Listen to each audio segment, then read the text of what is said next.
Okay, in this video tutorial, I will show you how to set up an analog voice using FreePbx. This is my third video, so before the student watch this video, please uh, watch the previous part 1 and part 2, so you will understand how the part 3 works. Alright, so basically, I'm trying to configure Linksys here, Linksys SPA 2102. Okay, uh, this adapter, you need to configure it using web-based. Okay, it's a web-based configuration. So you're going to connect this to the. Basically, there are 4 port here, phone 1 and phone 2. In this case, I want to configure line 1, which is this one, the analog phone, and I like to configure this. I'm not going to using DSL instead, so I'm going to use this internet cable connect to my switch, so we can configure the analog phone. Okay, so the IP address of this Linksys phone adapter is 192.168.1.132. How do I obtain the IP address? Well, you need the way that you obtain the IP address is you need to dial star star star star. There are 4 stars, okay, in order to get to the IVR, and then from there you're gonna press 110 pound sign. This one will show you, this one will help you to find the IP address of that SPA 2102. Okay, how do the SPA 2102 get the IP address? Well, I set up my router using DHCP. So my router has a DHCP server that will give the IP address to the SPA. Okay, so that's how I obtain the IP address for this Linksys SPA. Okay, if you want to set up as a factory default, the code is you need to press 4 star to the IVR, and then you press 73738 pound sign. Okay, so this is to reset to the factory default. So I would suggest before you do anything else, maybe we should reset to factory default. Then you find the IP address of your Linksys adapter. Okay, so this is how it looks like. This is what it looks like on the Linksys 2111. Alright, what you need to do, you need to configure this one. Okay, you need to configure the proxy and registration section here. You need to put the IP address of the FreePbx 192.168.1.150.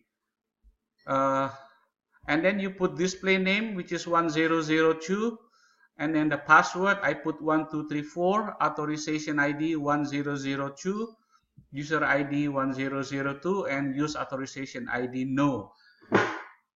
Why I enter this number? If you watch my previous video on part 1 and part 2, I create an extension already. So I create 4 extension, and I use one of the extension, which is 1002 for a Linksys for the regular analog phone. So that is the first thing that you need to do. First, you enter the proxy registration IP address information. In this case, is your FreePbx server, and then the subscriber information. This is the extension number. Make sure you put the right password, otherwise it will not work. Okay, then at the bottom, you need to put the dialing plan. This is one of the most important things, because if you don't write the dial plan properly, you may not be able to call outside. You can receive a call, but you cannot dial out. So let me explain how it works here. you're gonna put open bracket 1 and close bracket 1 XXX. So that means I can dial 1001, 1002, and 1003, and so on.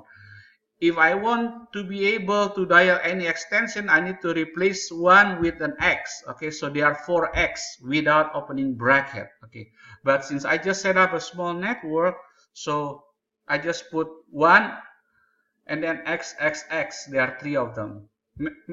Make sure that you pay attention with the syntax. Here I put 8 because sometimes in the office, if you want to dial outside, you need to dial 8, or maybe sometimes some people need to dial 9. Okay, therefore I put 8 here. Okay, and then you put here 8XXX. That means you can dial 1-800 number or 1-800 numbers basically. And then I put dial 9, less than sign, and then greater than sign, and then you have a colon there, and you put number 9. That means if you want to dial outside, normally some organization you need to dial 9 to get a dial tone. Therefore you put 9. And how many X is this? There are 10X. 3X is for the area code, and then the phone number is 7. So 7 plus 3, so you have 10X. Okay, and then you click submit change. Okay, so that is the first thing you need to do. Here on my FreePbx, okay, on my FreePbx, which is I already booted up, make sure you ping the phone. Make sure that you ping the analog SPA, the Linksys adapter. In this case, it's 192.168.1.132. Okay, there we go. That means I get a reply. That means my connection to the analog phone is working fine. Okay, that is the first thing that you need to do when you troubleshoot. If you cannot ping them, maybe you need to check the firewall here. Do you see this? I already disconnect the firewall. I already turn off the firewall. Okay, if you notice that. Okay, if I go to service IP table status, that's to check whether my firewall is off or on. If you want to start it, if you want to stop it, you can click stop. If you want to turn it on, you can click start. And if you want to see the status, you go to status. Make sense? So these are the things that you need to be aware of. I will put some of this documentation on the blackboard. Okay, so from here you can check that. Okay, if I go to the info, okay, router, okay, notice that the product name is SPA 2102, and then you have the MAC address. You need to you need to write down this MAC address because when you map the extension to the analog phone, you need to have this MAC address. So you need to write it down. Okay, it shows you all the information about that. Make sure you don't go to the basic one because the basic configuration you cannot do that much. So you need to go to the advanced mode. You go to voice, and then you go to line. Okay, so that is how you configure your Linksys SPA 2102. Okay. Here under regional provisioning, just leave them alone at this moment. Under system and information here. On the router, let me see. When set up, okay, here under host name, I just put as an analog phone because that's my analog phone. Okay, so the next thing is how to set up in the FreePbx. Well, under FreePbx, in the FreePbx, you need to go to the extension. Okay, first of all, you have to create a, what you call this? You need to go to the endpoint manager, and then you need to create a template. You see this Cisco template? Okay, I create a new template. It's called SPA 2102. Okay, so once I create a template for this SPA 2102, I can map the extension to this SPA. Okay, so that means the 1002 will map to this analog phone. So how you do that? Okay, I already created this new template, so I just want to show you how it works. You just have to enter your IP address. Okay, everything you just leave it as it is. Also, you see this at the bottom, you see FXS devices. It says SPA 2102. So you need to click this. Okay, I'm gonna click this,